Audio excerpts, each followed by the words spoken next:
special week, I guess you could say. Ohr Hachaim's yard site is this Friday.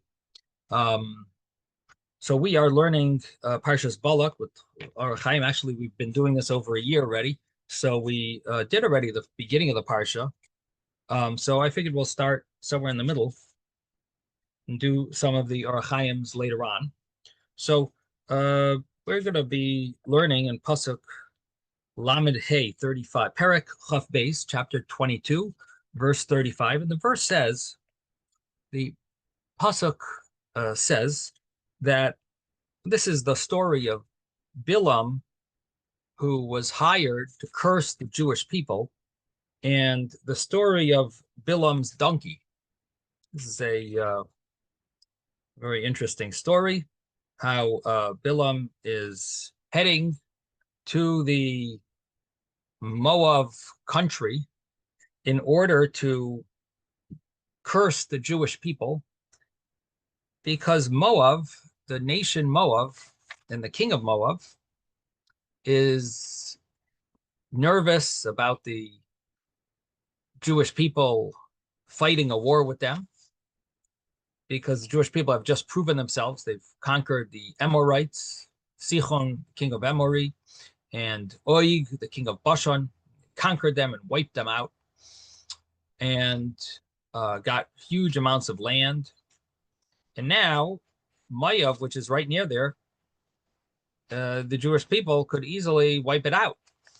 And so Moab hired Bilam, who was known to be able to curse. He was a very successful person at cursing others. He had certain types of sorcery and magic and other new certain powers, prophetic powers. And anyway, he also knew when Hashem gets angry. So he had a trick of how to curse people, basically because he knew when Hashem gets angry. So in that moment that Hashem has anger, that's when you send a curse to someone, and then it really works. And no one really knows the moment. It says ki rega bi'apod, that there's a moment that Hashem has anger, and we don't know when that is. So it's not a very good, besides not really something that people should do. We're not allowed to curse people, but in addition to that, no one really knows when that moment is, except Bilam. Bilam was had a special gift that he was able to figure out exactly when that moment is that Hashem gets angry. And the Talmud tells us that Hashem saw what was going on, of course, that Bilam was trying to curse us. And so Hashem made sure not to get angry even for that moment. Normally Hashem gets angry for a moment every day. And Hashem made sure during the days that Bilam was hired to curse us, Hashem wouldn't even get angry for the moment. And so that's really where we're holding over here in the story of this week's Parsha, Parshas Balak. And so we're in chapter 22. We're going to learn some Ohr Hachaims in chapter 22, verse 35.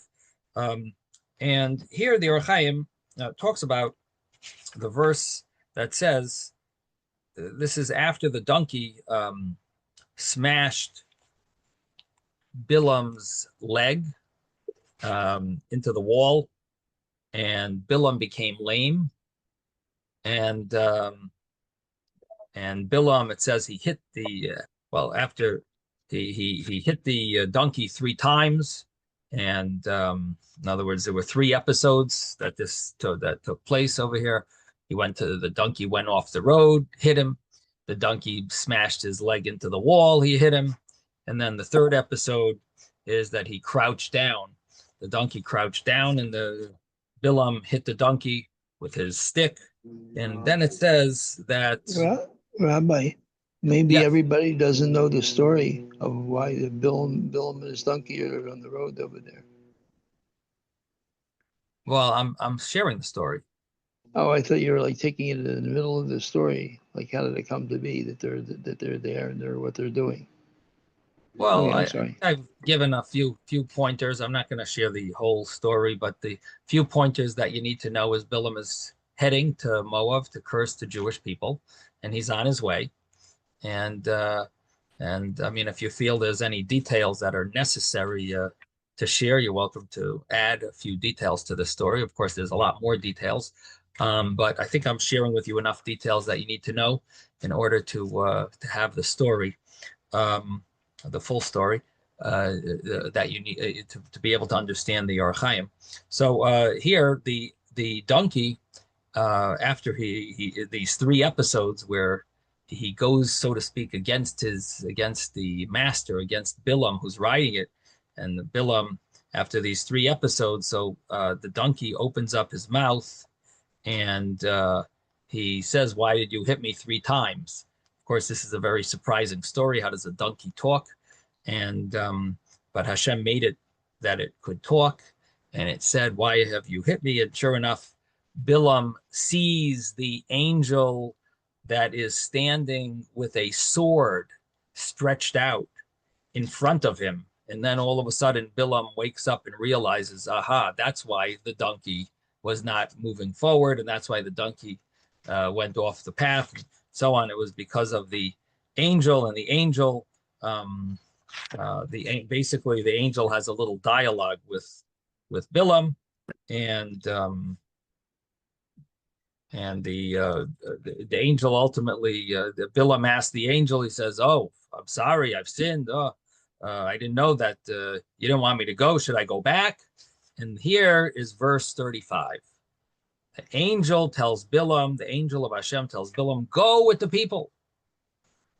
But the thing that I speak to you, that's what you should say. Meaning the thing that I let you say, what I put in your mouth, that's what you should say. That's what you can say." And Bilam continued on with the officers of Balak, ultimately to get to the country of Moab, and do his job of cursing the Jewish people from there, together with Balak and the king of Moab. And hopefully, he was hoping to be successful. So here, the Ohr Hachaim mentions to us that there seems to be a surprising part of this story where initially Hashem doesn't want the angel to go, but Bilam to go curse the Jewish people. Then he lets him go, but he says in verse 20 that whatever I tell you to do, you could do. The thing that I speak to you, that's what you can do. And here again in 35, so that's 20, verse 35 seems to repeat this idea that the thing that I put in your mouth, what I tell you, that's what you could say. So it sounds like, Hashem is basically telling him that you're subject to what I want you to do. That's all you'll be able to do. Don't think that you're going to be able to do things that are against my wishes. And the Ohr Hachaim says it's really two separate points, verse 20 and verse 35. Again, we're in chapter 22.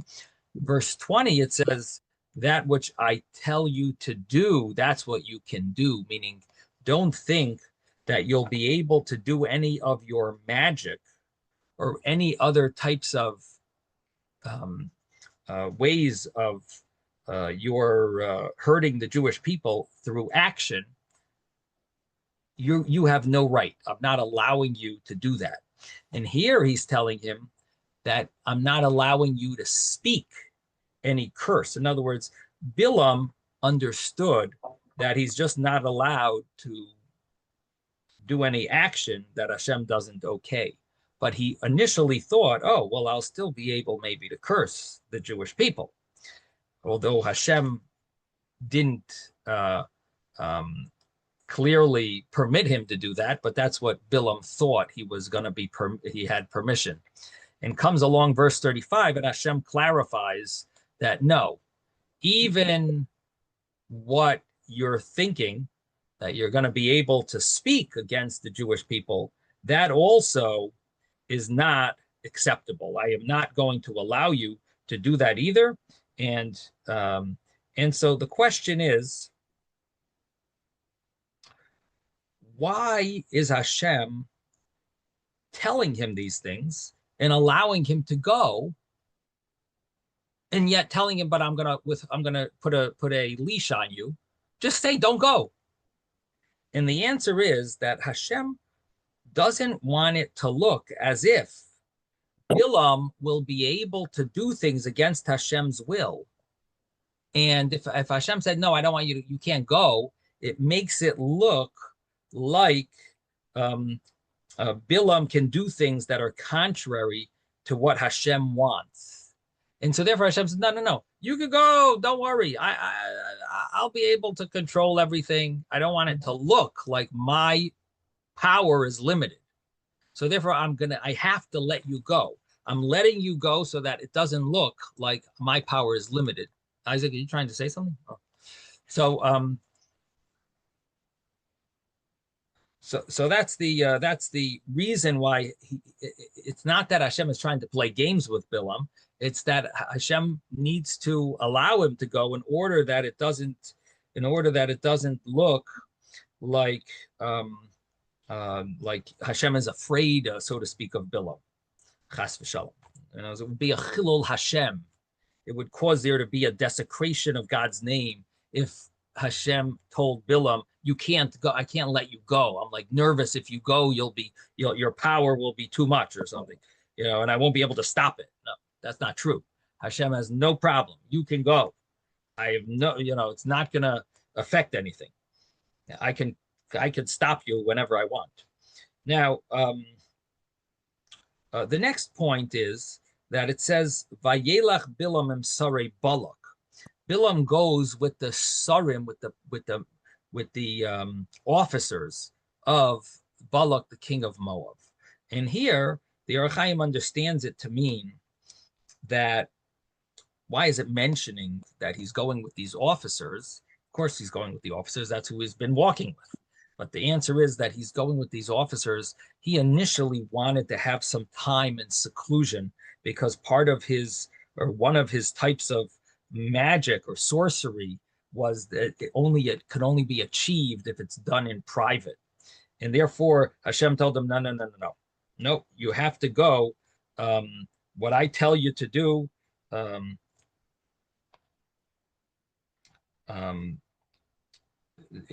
verse says, Im ho anashim. Leich im ho anashim. Let me just tell you the verse again. Verse 35, it says, the angel of Hashem tells Bilam, go with the people.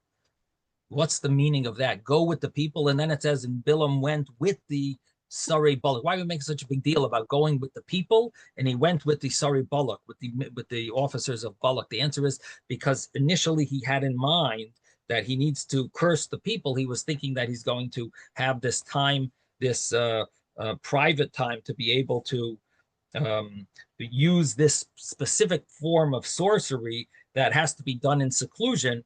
And the angel tells him, no, you have to follow Hashem's command, and that is that you need to go with the people. You can't go alone. No privacy here. And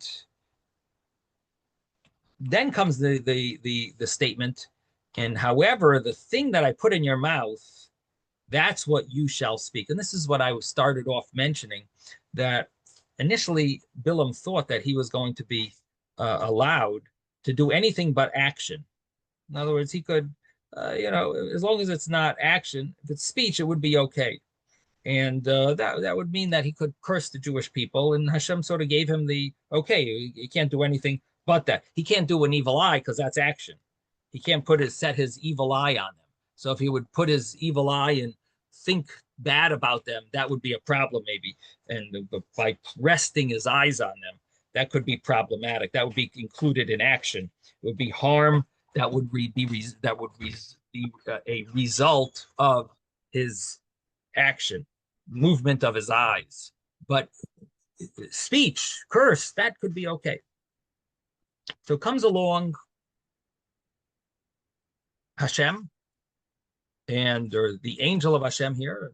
He says, however, the thing that I tell you to say, that I shall speak to you, that's what you shall speak. Meaning even your speech now is limited. Don't think that you'll be able to say things that you don't want. So you decide you want to go with them, no problem. But just remember, the speech is also only what I'm going to permit you to speak. Now, Bilam had power with action and with speech because he knew how to put his evil eye. He knew, how to curse. So curse is speech. The evil eye is action. There's different types of sorcery, maybe is action. And but he thought he would have what to do. Now, it didn't. He now lost his ability to even speak bad about them.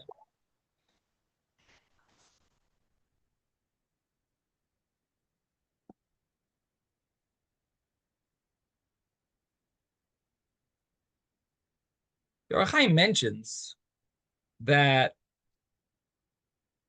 Bilam actually transgressed all of these things because Bilam tried to actually do an action against the Jewish people, and he also tried to curse the Jewish people. Where do we see that? So we see that it says Hashem placed in his mouth a metal plate that whenever he wanted to speak, Hashem would choke him. He's like somehow cause him to choke. And we also find that when we find that he did give them bad advice. In other words, he gave advice to the people of Moab to entice the Jewish people with the sin of adultery. And so did Bilam use his mouth against what Hashem allowed him? Yes, he did. He transgressed that. We also know that there is a midrashic statement that mentions that that he went and he stood bikatzei ha'am. He was seeing he was watching the Jewish people, and it says Hashem had to protect them with a protection. To find it over here where it was a medrash that I saw, and that medrash is another proof, another case where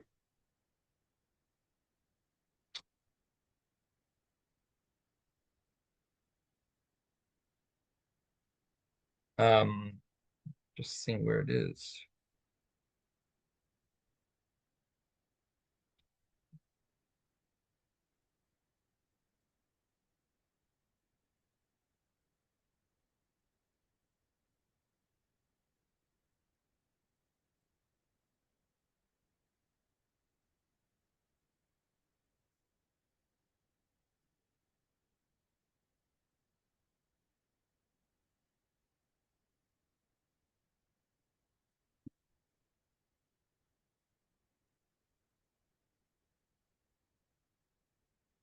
I'm not seeing it right now, but I'll probably find it soon.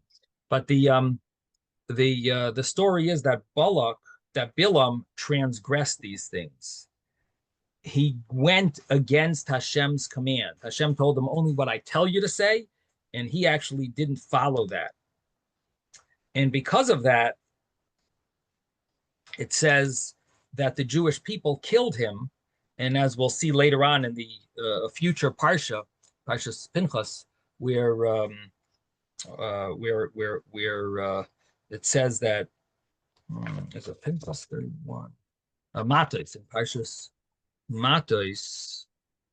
Is it Parshas Matos? Yes, I believe it's Parshas Matos, where Ves Malche Midyan Ve'es Bilam ben Bar Hargu Bechorav. It's in Parshas Matos where Bilam is killed. Why is he killed? Because here he transgressed Hashem's command. This is the command that causes him to deserve death penalty, because he gave advice to the Jewish people, to the Moabites, how to get the Jews to sin. Therefore, he is deserving of misa, of the death penalty, because Hashem told him, you have no right to use your mouth only in matters that I allow you and tell you what you could say. And here he went beyond that, and he transgressed that.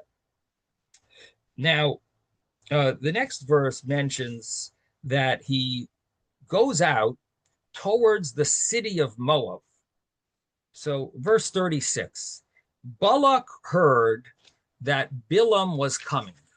So Bilam is traveling all the way to the country of Moab, and because Balak, the king of Moab, hired him, and he travels there, and it says Balak comes out Lekrasai towards him to the city of Moab, which is on the border of Arnon, a certain city, and it's at the edge of the border. Now, what does this really mean? He's going to the city of Moab. I mean, this is obviously, it's part of Moab. That's his country. And why does it have to really tell us this, where he went out towards Bilam? By Yetze Lekrasai El Ir Moab. Why does it have to tell us this detail? So the Ohr Hachaim understands here that what it's emphasizing is that there was a big fight during this time, which we do find in the Medrash. The Medrash talks about how Balak was very cheap and refused to give a good meal to Bilam. Instead, he was stingy. And again, this is the king of Moab. He's hiring Bilam, but yet there seems to be some contempt, some type of fight going on there. And so Bilam is sort of, Balak is angry at Bilam, possibly to do with the fact that Bilam didn't come right away. And Bilam is we'll soon see, Bilam is upset with Balak. And so here you have a little of it hinted to, and by the fact that it mentions that he doesn't even leave the city. He stays inside his city to go greet this Bilam, who's hiring to curse the Jewish people. He won't even leave the city to go greet him. And it says that he goes to the edge of the border. And the reason why it mentions this is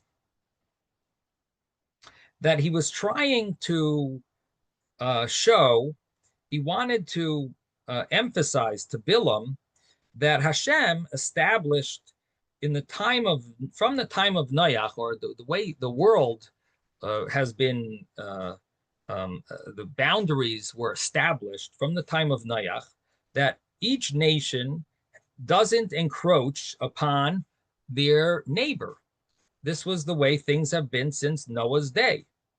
And look at these Jewish people who have gone and conquered the nation of Sichon and Og, the two big countries over here. And that's what he was trying to show Bilam. So Balak was trying to bring out this idea that the Jews are really doing criminal activity by overstepping, encroaching on other people's boundaries. Look at that. They wiped out these two countries. And we have rules from the time of Noach. And so he goes to the edge of the border, meaning there's borders. And look at how important borders are. Remember, from Noach's day, we've kept these borders, and the Jewish people aren't following these rules. And that's what he was trying to tell Bilam. But what he was basically saying, if you read between the lines, what he really is saying is that I'm not coming here to escort you. I'm coming here to show you something. Like, I would not have even, if not for this, I would not have even left my palace.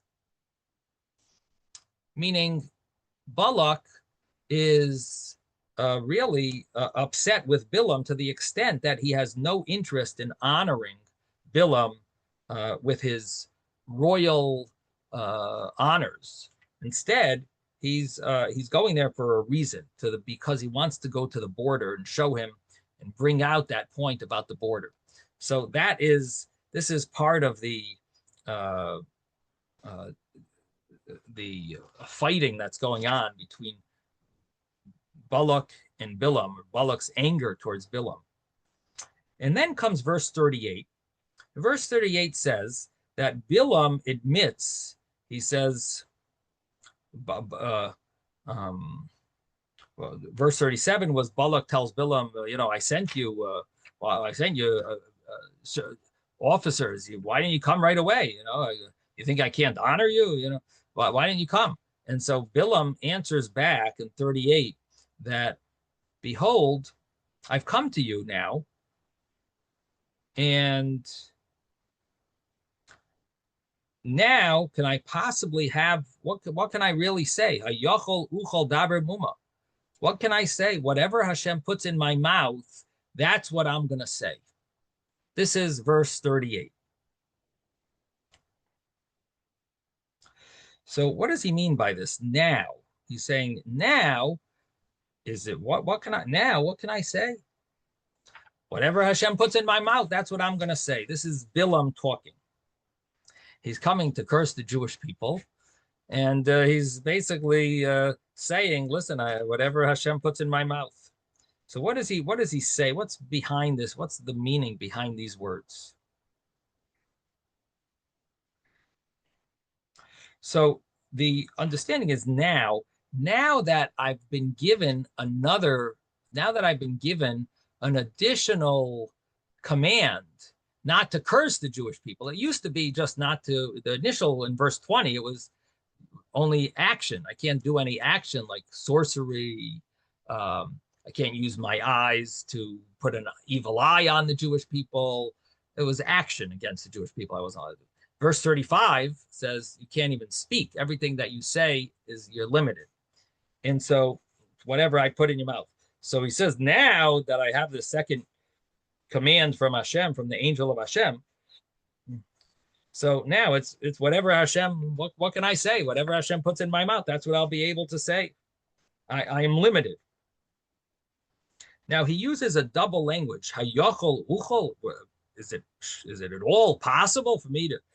Will I be whatever I will be able to say? Can I say anything? Whatever Hashem puts in my mouth, that's what I'll say. He uses a double language. Hayachol uchol. Will I be able to? Will I have a possibility to say anything? And he uses that double language because what he's revealing is two things. Number one, I'm warned not to curse. And number two, Hashem also took away my ability to curse. In other words, I won't be able to even if I try. And what this actually means is that Bilam, even though he was commanded not to, he really wanted to do it anyway.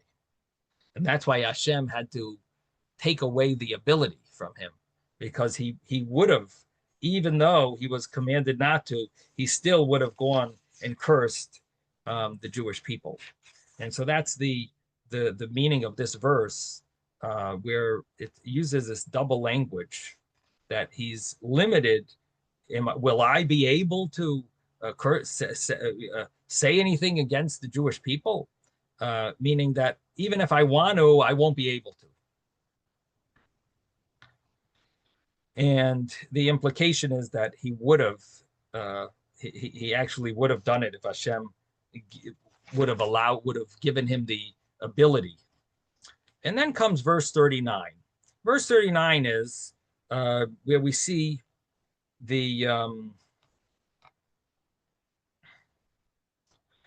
where the verse says that Bilam goes with Balak, and they come to a place called Kiryas Chutzais. Kiryas Chutzais. Rashi says that it's a place that's full of a metropolis, full of men and women, children, and emphasizing to Bilam that look at, have mercy on these people. They shouldn't be destroyed. So the Ohr Hachaim says that Bilam went with Balak. It doesn't say they went with the plural, Vayelchu. It says Vayelech. Bilam went, and then it says with Balak. Now in Hebrew, it should be a plural, and they went. It doesn't say and they went. And Bilam went, singular, and it adds the word with Balak. So what does this mean? So he says, it sounds like it's hinting something again. The Ohr Hachaim is constantly showing us different hints that the Torah gives to different midrashic stories that we know from the Medrash, but we don't know how they're hinted to in the Torah. The Ohr Hachaim very often is showing us where you see them hinted to. And here the idea is that it uses a singular term, and therefore the meaning of this is that Bilam went first.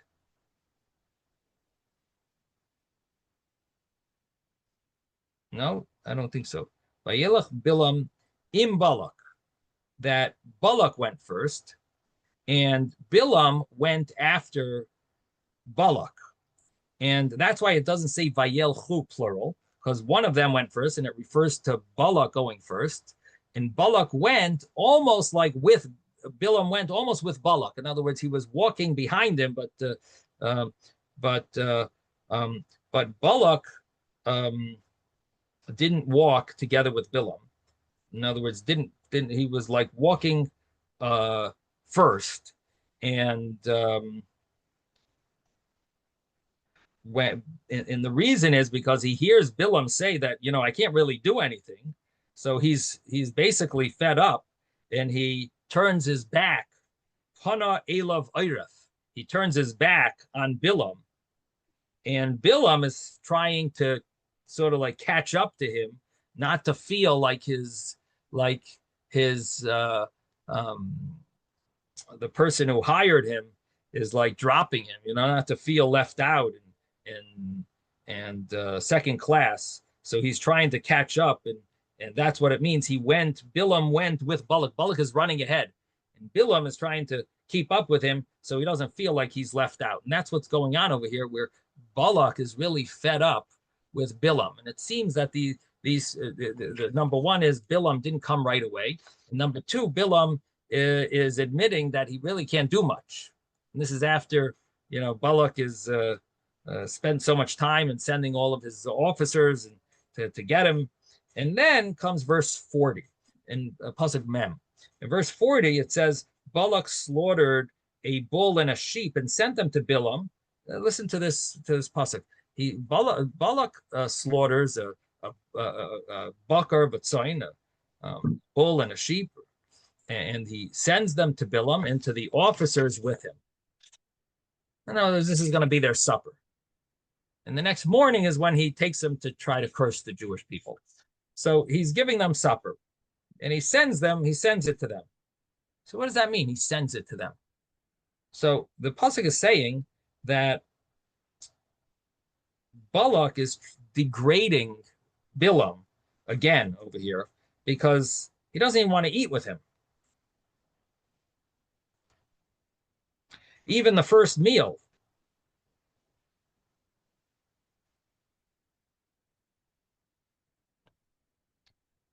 And instead, he sends this slaughtered meat to Bilam and to the officers who were with him, and they ate themselves without their host. And possibly you could take this even a step further. He says that it's v'lasarim asher itoi, like I gave him enough. This is for you and for the people with you. No extras over here. And even you brought two people along. There's a pasuk in earlier on in Chaf Aleph 21, verse 21. It mentions that Bilam came with his two shnei na'arav, his two young men, young aides, his two na'arav, his two young aides, and they came with him. So it doesn't mention that he gave them food. So it could be that it's saying that Balak was like real cheap. this is for you. This is for the officers that I sent. I'm not responsible for anyone else, and that's it. Take what you got. And what it shows here is how stingy Balak was in regard to Bilam. And so the reason why it says in the officers he sent this food for Bilam and for the officers with him, implying like he's excluding someone is not part of this, and that is the young aides that were, it's called Na'arav, the young aides that were with Bilam. Or another understanding is that Balak was so felt had such negative feelings about Bilam that he said, "Oh, Bilam's probably going to take everything and eat it himself." So he therefore made it very clear that it's not for you alone, Bilam. Don't just take this all yourself. This is not the serving plate. This is, I'm sorry, this is the serving plate. This is not your personal plate. This is the serving plate. This is not for you, Bilam. Make sure to give it to the sarim, that the officers that are with you. And basically implying like there's no extras. If anyone else comes, there wouldn't be enough of them. And this is the medrash that I mentioned a little while ago, that Balak had seemed to be skimpy over here, and Bilam felt it, and he was very angry. And he said, so the medrash mentions that Bilam was fed up with Balak about this. Well, you couldn't give me a good meal, a good steak, a few good steaks. He says, tomorrow, oh boy, I'm going to mess you up. And that's why the next day he says, I want 7. He mentions in the pasuk, build for me 7 altars and prepare for me 7 bulls and 7 rams. Why is he sacrificing so many animals? Each of the he does this all together, bringing like a crazy amount of animals: 21 bulls, 21 rams, and this is in verse 23, chapter 23, in the continuation of the story. Where he curses the Jewish people a few times, or tries to curse them a few times. Each time it's blessings, but each time he says, make for me 7 altars, sheva mizbachos, and prepare for me 7 bulls and 7 rams. And he does that. Then he does it again, another 7 altars, and basically, why does he have such a splurging type of a feeling? Because he wants to get back at Balak. You were cheap on me? Oh boy, now we're going to make you pay. Another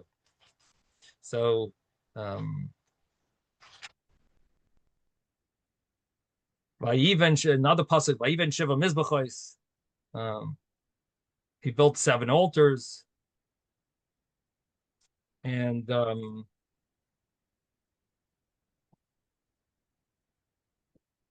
so the story of why he's being so splurgy with these animals is because he's sort of getting back.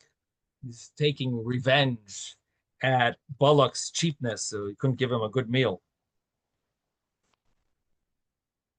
Now, so that's the medrash, and that medrash is hinted to over here, where you see it says that he slaughters this Balak, this bakar batzayin, this bull and this sheep, and he sends it to Bilam and the sarim that are with him.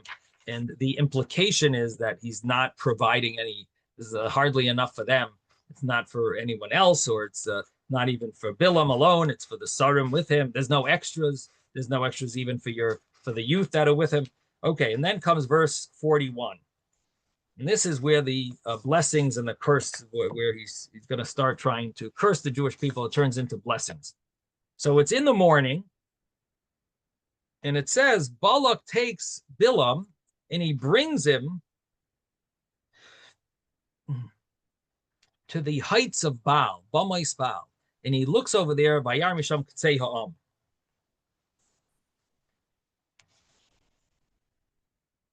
And he sees from there the edge of the Jewish people. So he brings him up to this place where it's obviously a Baal. Baal is known as the idol worship, and it's in the morning. In the morning, Balak takes Bilam and he brings him here, and he sees some of the people. So the Ohr Hachaim is bothered with number one. Whenever it says Vayehi, the Ohr Hachaim is always, oh boy, what's the tsar? What's the Vayehi always means it's a time of someone's going through pain, who would distress. What is the distress over here that Vayehi always refers to? Because Vai, it means like, oh, oi, Vai, oi, Vai. So Vayehi.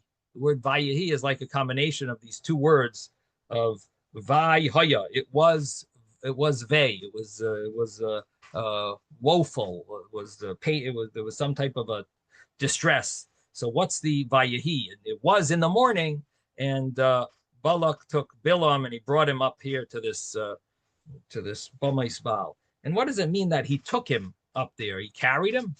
Does it mean it means he took him? They went. He took him. What does that mean? He took him. And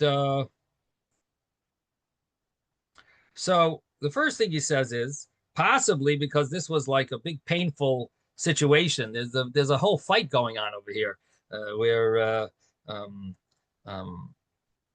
he rebuked him for being so cheap about the meat. So possibly that's what it refers to. Vayehi, there was some type of dialogue going on here, some fight going on with regard to the meat that he was fed up with. Again, that's based on the Medrash, which the Ohr Hachaim says is hinted to in the pasuk, and then right afterwards it says Vayehi. So it sounds like there might have been a continuation of that story. And the Ohr Hachaim uses the words tsiaroi bidvarim. He must have distressed him with words and rebuke, for being so cheap on his couldn't give me a good normal meal. And then it says he took him.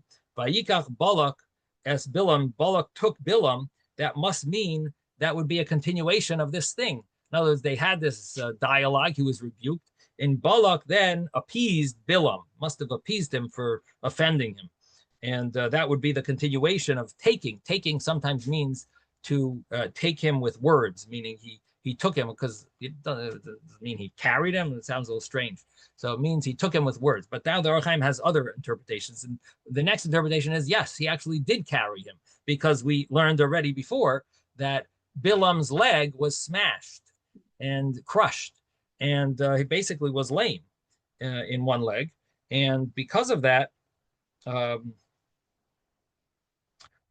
it seems that Balak might have actually had to carry him or help him, support him at least when he was going up. And that's what it means, Vayikach. And that could be why it says in the morning, because when a person is in pain or has like, there's some type of a, when a person's not their full strength, it doesn't have their all their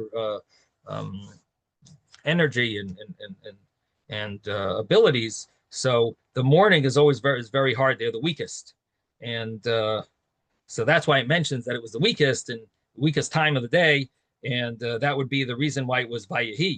It was painful for Bilam. He's getting up in the morning when he's not a little groggy, and with stuck. He just turned lame not that long ago, and he's suffering with pain, physical pain, and sounds like maybe some mental pain. And so it's in the morning, and there's distress there, and he can't walk, and Balak has to take him or support him with his, to help him get up. And he has to go up this. It sounds like it's heights, like he's going up high mountain, high hill, and that's what it says. Vayikach Balak, Bilam, he takes him up to this heights of Baal. It had to exert a lot of energy. Now comes the next interpretation that could be that it's saying the morning, because what it means is that Balak got up extra early. We know from the tractate Brachos that Balak was a king of Moab. Kings don't get up till the third hour of the day. And here, he's getting up, a biker, first thing in the morning, right by daybreak. And it's not the normal way of kings. So this is maybe the I guess the tsar, the pain that he's going through, that and that he his sleep was disturbed. He was waking up extra early, even though he's a king. And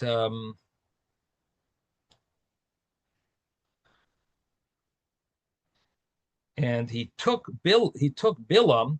And what does it mean? He took him and he brought him to the heights of Baal. It sounds like he took him means like he woke him up from his sleep or something along those lines. That he took him, meaning he got him to come along. He convinced him to, it's daybreak. We got to start the day.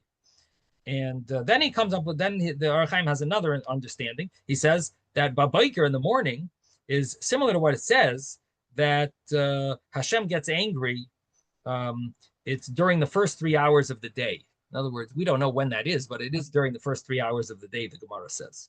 So that's why it says Vayehi, that Lashon Tsar, a term of distress, because that's when Hashem is angry in the morning. So there's some type of during that time, that's when he got up during at some point during the first 3 hours of the day, when Hashem gets angry, and he convinced Bilam, who was good at determining when that moment is that Hashem's anger is there, and he took him and convinced him, we got to go now because you got to start cursing the Jewish people. We got to get there. And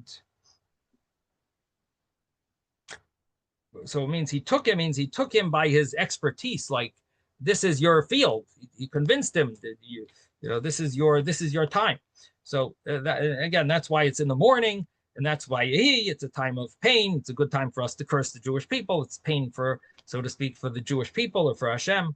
Hashem's angry, and okay, and that would be the meaning here in the morning. And Balak takes Bilam, means he uses his expertise. Now comes the next interpretation, and it's Bamois Baal refers to Baal Pa'ar. So what is the Baal? Baal is the idol of Pa'ar, and he's taking him to this place of this idol worship. And Pa'ar was a very disgusting type of a idol worship, and we can't relate to any of idol worship, but there was this idol worship where the custom of this idol was that they would defecate in front of the idol. That was the sacrifice towards the idol, so to speak.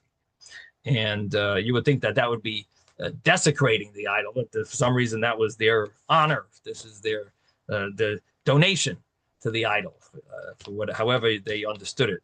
And but basically the custom was, and Ohr Hachaim spells this out, that they used to eat beets and drink beer. And those were supposedly, I guess, things that helped a person's digestive system. And then they would defecate before the idol. And so what comes out is that Balak brought Bilam there to this place of this idol worship in the morning, because that's the time when a person normally goes to the bathroom, and he brings him there, and he wants him to worship this idol. And Bilam seemingly wasn't excited about this. Maybe he never worshipped this idol. He did other idol worship maybe, and this wasn't his best, the most exciting kind. And therefore he had to convince him to go there. That's what it means. He took him, and that's what it means in the morning. And that's what it means Vayehi, maybe, that it was a time. Wasn't exactly something he wanted to do, but he convinced him to go there. Now, then there's another interpretation that it's in the morning, is basically based on something that we had learned last year, that that in the beginning of the parsha it says Balak ben Sipar, that Balak used a bird in order to do his sorcery.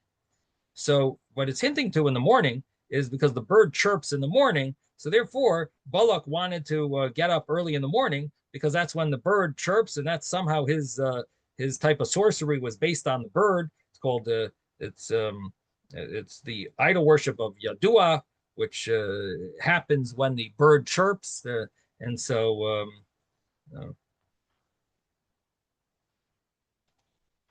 and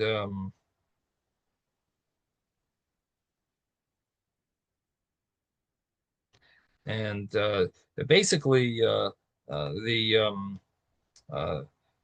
the sorcery is successful. Then it's the best time of the day for this type of sorcery. So therefore, he's getting up early in the morning. It's in the morning, and he's going to do his sorcery and hoping that Bilam will do his cursing, and that would be the another understanding here.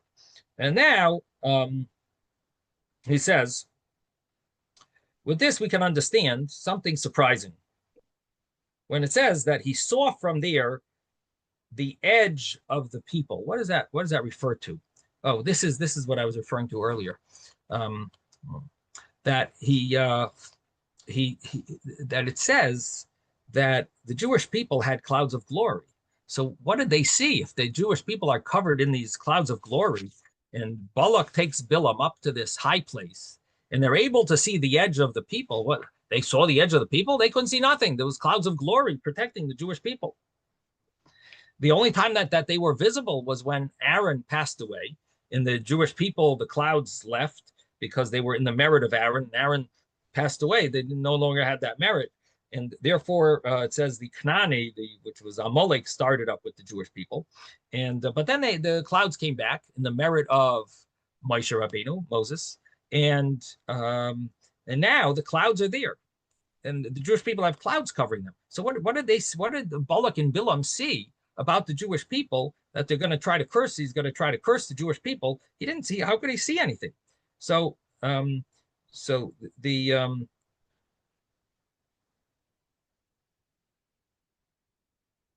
and you can't say that like Hashem took away the clouds of glory, because this would be a perfect time Hashem would maybe add another cloud of glory. Hashem doesn't want Bilam to curse the Jewish people, so how Hashem's not taking away the cloud of glory? So why didn't they have the clouds covering and protecting the Jewish people? So the answer is that Bilam was supposed to curse the Jewish people, but Balak had another job at the same time, and he was supposed to use his sorcery. And his sorcery was in what he used with this bird called Yadua, which is a type of idol worship. And through that sorcery, actually, Ohr Hachaim seems to say that it's both of them, Balak and Bilam. They use this type of sorcery. We mentioned earlier that it's Balak ben Tzipor. But the Ohr Hachaim uses a plural here. That it sounds like Balak and Bilam were both using this sorcery to be able to reveal, to make the Jewish people visible to them, and they would be able to see through the clouds of glory. And the sorcery does have that ability, and it's called kishuf. What does the word kishuf come from? It's they contradict the upper legion. That's what the Gemara mentions, that mechashefos, or mechashvos, I guess would be the right word. Mechashvos is that they contradict the heavens, and what that means is that they're able to reveal even though there's clouds of glory there. And so the pasuk says they were only able to reveal the edge of the people, and which means the lowliest of the people, and not the righteous or the great ones among the Jewish people. And the sorcery wouldn't be effective against the regular people, but they were able to see the Ktsei Ha'am. And so that's the understanding here, that this final explanation, that the reason for the waking up in the morning was because of Balak was trying to use the sorcery that he was familiar with, which is called tzipar, the bird, which is seems to work in the morning. That was what Balak was goal was, and that's why he woke up early in the morning to use his special power of sorcery. And they were able to like at least see the edge of the Jewish people, and be able to reveal at least the lowliest of the people. And then comes the story in the Torah about the building the 7 altars, and bringing up on the altars these sacrifices, the seven bulls and the 7 rams.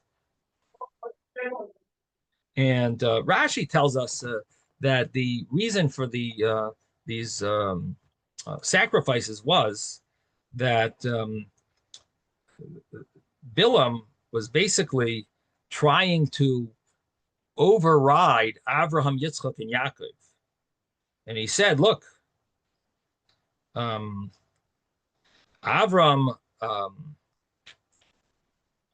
built 4 altars, Yitzchok built 1, and Yaakov built 2. So 4, 1, and 2 are 7. And Bilam says, you know what? Let's do 7. We'll do like all the patriarchs. In other words, if he's trying to compete, the whole blessing for the Jewish people are the patriarchs. I'll do all 7, and I'll get whatever the patriarchs' blessings are. I'll get that right here. And that's what Bilam was trying to do, and then he was ultimately trying to curse the Jewish people. And I think we're going to stop here. Sei gesund, everyone. Have a very good evening. Thank you, Rabbi. Okay. Thank you, Rabbi. Bye all.